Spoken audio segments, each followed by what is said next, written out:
સરકારી વિનયન કોલેજ કવાંટના વિદ્યાર્થીઓ, good evening. ગયા વ્યાખ્યાનમાં મેં ભાષાની વ્યાખ્યા જણાવી એની સમજૂતી આપી હતી. ભાષાના મુખ્ય કાર્યો વિશે આ વ્યાખ્યાનમાં માહિતી આપી ભાષાની સર્જનાત્મક કામગીરી વિશે ટૂંકમાં વાત કરીશ.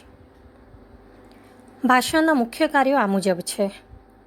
પહેલું, સંદેશા વ્યવહારનું કાર્ય.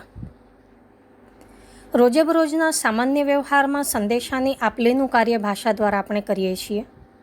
જેમ કે આજે શનિવાર છે, મારી પાસે પેન છે, આ પુસ્તક મને આપો વગેરે. બીજું કાર્ય છે અભિવ્યક્તિના માધ્યમ તરીકેનું કાર્ય. ચિત્તના વિચારો, ભાવ, સંવેદનની અભિવ્યક્તિને વ્યક્ત કરવા માટેનું માધ્યમ એ ભાષા છે. જેમ કે મને ભૂખ લાગી છે, હિમાલય કેવો અદ્ભુત છે, આ દ્રશ્ય તો બહુ કરુણ છે વગેરે. ત્રીજું કાર્ય છે જ્ઞાન સાધનાના માધ્યમ તરીકેનું કાર્ય.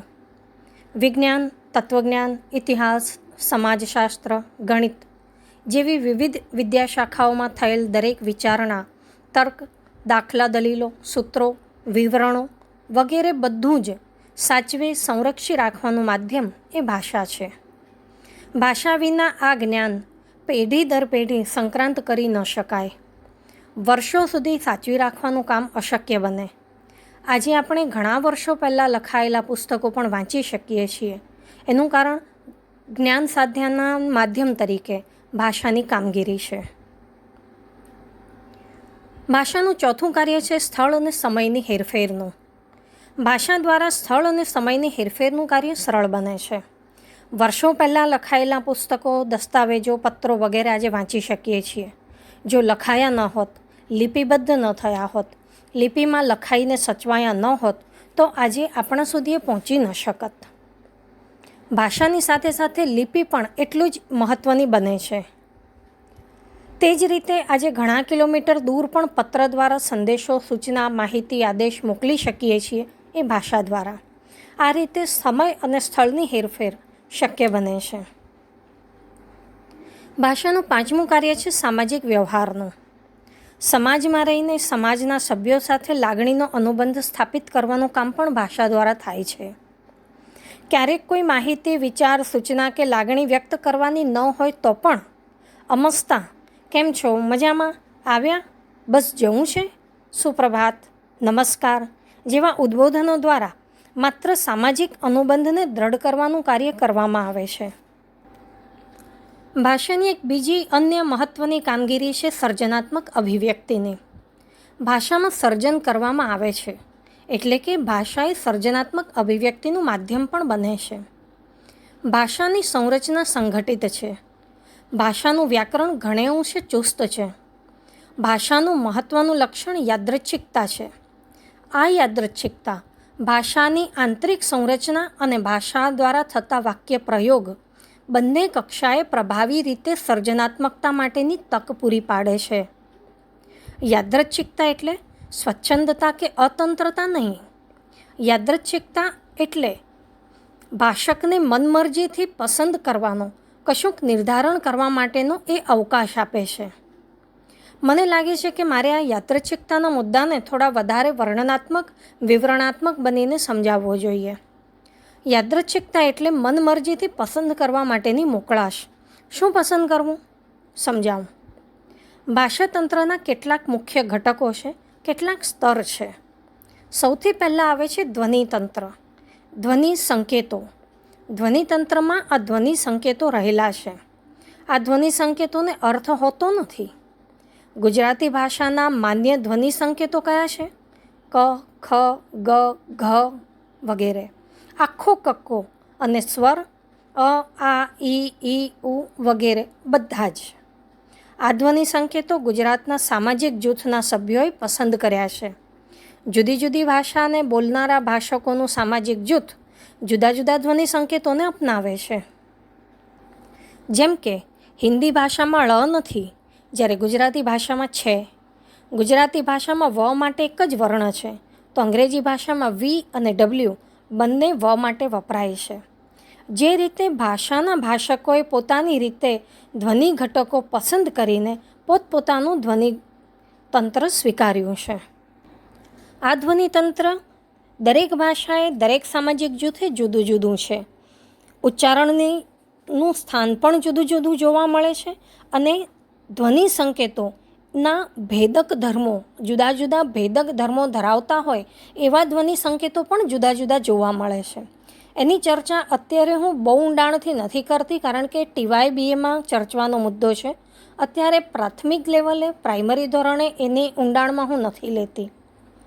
બીજા તબક્કે આવે છે રૂપતંત્ર. રૂપતંત્ર એ અર્થ વિનાના ધ્વનિ ઘટકોને એ રીતે રૂપબદ્ધ કરે છે કે તેનાથી એક અર્થ નિષ્પન્ન થાય.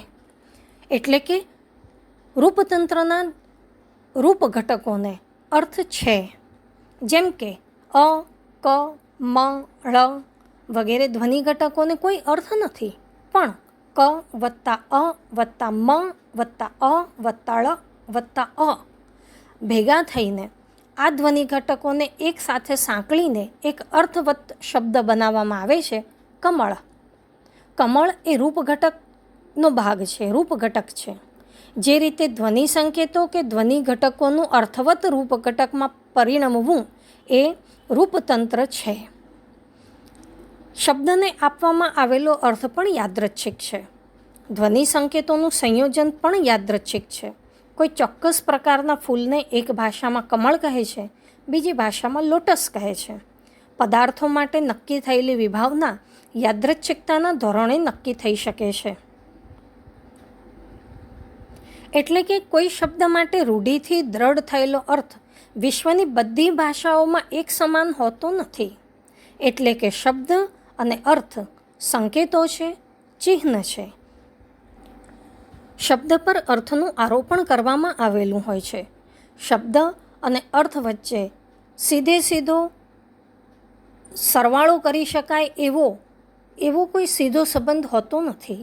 શબ્દ પર અર્થના આરોપણ કરવામાં આવ્યા હોય છે અને એ રીતે એ સંકેત કે ચિહ્ન બને છે. ત્રીજા તબક્કે વાક્યતંત્ર આવે.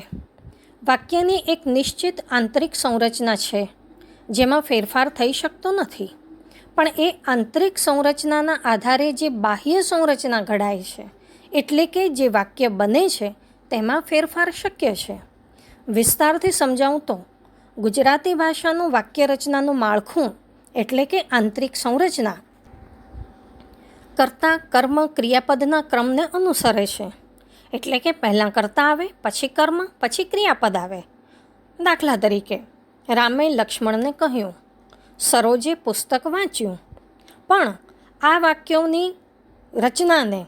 વાક્યોની સંરચનાના ક્રમને ફેરવીને જુદી રીતે પણ બોલી શકાય. જેમ કે લક્ષ્મણને કહ્યું રામે, વાંચ્યું પુસ્તક સરોજે. પહેલામાં કર્મને આગળ મૂક્યો છે, બીજામાં ક્રિયાપદ પહેલાં લઈ લીધું છે. આ સ્થાનક્રમની હેરફેર પછી પણ અર્થ બદલાતો નથી. હા, ભાવ ચોક્કસ બદલાય છે. ઉચ્ચારણના કાકુ અને ભાર આપવાને પરિણામે એનો ભાવ અવશ્ય બદલાય છે. તો પદક્રમ પદ સંવાદની એક શરત એ છે કે વિશેષણ સંજ્ઞાની આગળ ક્રિયા વિશેષણ ક્રિયાપદની આગળ આવે છે. એક ઉદાહરણ આપો. બાળક ફૂલ લઈને ઊભું છે. હવે આમાં આપણે સામાન્ય ફેરફાર કરીએ. એક જ વિશેષણ સરસ એને જુદા જુદા સ્થાને મૂકતા એ કેવી રીતે વાક્યની રચના ઘડાય છે એ બતાવું. બાળક ફૂલ લઈને ઊભું છે, એમાં સરસ વિશેષણ ઉમેરીએ તો સરસ બાળક ફૂલ લઈને ઊભું છે. બીજું વાક્ય બને બાળક સરસ ફૂલ લઈને ઊભું છે. ત્રીજું વાક્ય બને બાળક ફૂલ લઈને સરસ રીતે ઊભું છે. આ રીતે વિશેષ્યવાચક શબ્દ એક જ છે, સરસ, પણ એને જુદા જુદા સ્થાને મૂકતા કેવો જુદો જુદો અર્થ નિષ્પન્ન થાય છે, ખરું ને? વાક્યપ્રયોગમાં આ રીતે યાદૃચ્છિક ફેરફારો કરવાનો અવકાશ છે અને જ્યાં આ અવકાશ છે ત્યાં સર્જકતાની તક રહેલી છે. શબ્દ સાથે અર્થ જોડાયેલો છે, પણ એ શબ્દ અન્ય સંદર્ભો સાથે મુકાતા એના પર નવા અર્થનું આરોપણ થાય છે અને ત્યાં પરંપરાથી નક્કી કરેલ અર્થને બદલે નવો સંદર્ભજન્ય અર્થ સ્વીકારવો પડે છે. શબ્દ અને અર્થ વચ્ચેના સંબંધમાં આ અવકાશ છે અને ત્યાં સર્જકતાની તક રહેલી છે. એક ઉદાહરણ આપું તો ઘોડો ઘાસ ખાઈને હણહણે છે. આ વાક્ય છે. આ વાક્યમાં ઘોડો એ 4 પગવાળા વિશિષ્ટ પ્રાણીનો અર્થ સૂચવે છે. પણ કવિ શ્રી ઝવેરચંદ મેઘાણીની કાવ્ય પંક્તિ ઘટમાં ઘોડા થનગને, આ કાવ્ય પંક્તિમાં સંદર્ભ બદલાઈ જાય છે અને ત્યાં ઘોડો એ જોશ અને જુસ્સાનો અર્થ સૂચવે છે. ભાષાની યાદૃચ્છિકતાની આ લાક્ષણિકતા ભિન્ન ભિન્ન સંદર્ભો અને સાહચર્યોમાં ભિન્ન ભિન્ન અર્થ પ્રગટાવવાની ક્ષમતા અને શક્તિને કારણે ભાષા એક સાહિત્યની કળાનું માધ્યમ બને છે. જેમ રંગ અને રેખા વડે ચિત્ર બને છે, તેમ શબ્દ અને અર્થના કલાત્મક સંયોજનથી સાહિત્ય કળા બને છે. એ રીતે ભાષાની એક મહત્ત્વની કામગીરી સર્જનાત્મક અભિવ્યક્તિના માધ્યમ તરીકેની છે. વિદ્યાર્થી મિત્રો, આ વ્યાખ્યાન અહીં અટકાવું છું. તમને મૂંઝવતા પ્રશ્નો કોમેન્ટમાં જણાવશો. તમે શું સમજ્યા છો તે પણ જણાવશો. આ નવા પ્લેટફોર્મ સાથે તમારી સાથે અભ્યાસના મુદ્દાઓની ચર્ચા કરવાનું શરૂ કર્યું છે. તેવા તો થોડો સમય તો જશે, પણ વાંધો નહીં આવે અને તમે પણ શક્ય એટલો લાભ લેજો. આજે આપણે ચર્ચા કરી ભાષાની મુખ્ય કામગીરીની અને ભાષાની સર્જનાત્મકતા કઈ રીતે સિદ્ધ કરી શકાય અને એ યાદૃચ્છિકતાના લક્ષણ સાથે એની ચર્ચાના કેટલાક મુદ્દા અછળતા મેં અહીંયા ચર્ચા છે. આજની આ એક કહેવત જે પણ સર્જનાત્મકતા, ભાષાની સર્જનાત્મકતાનું જ એક પાસું છે. હું લગભગ દરેક લેક્ચરમાં, દરેક વ્યાખ્યાનમાં આ પ્રકાર એકાદ કહેવત કે રૂઢિપ્રયોગ તમને જણાવવાનો ઉદ્દેશ રાખું છું, આશય રાખું છું. એ રીતે આજની કહેવત છે, એકડે એકથી ફરીથી ઘૂંટવું. એકડે એકથી ફરી ઘૂંટવું એનો અર્થ છે કોઈ કાર્યમાં નિષ્ફળતા મળતાં નિરાશ થયા વિના પહેલેથી ફરી કાર્ય શરૂ કરવું. બસ આજે આટલું જ. અભ્યાસ કરજો, ખુશ રહેજો, સ્વસ્થ રહેજો. ચાલો, આવજો.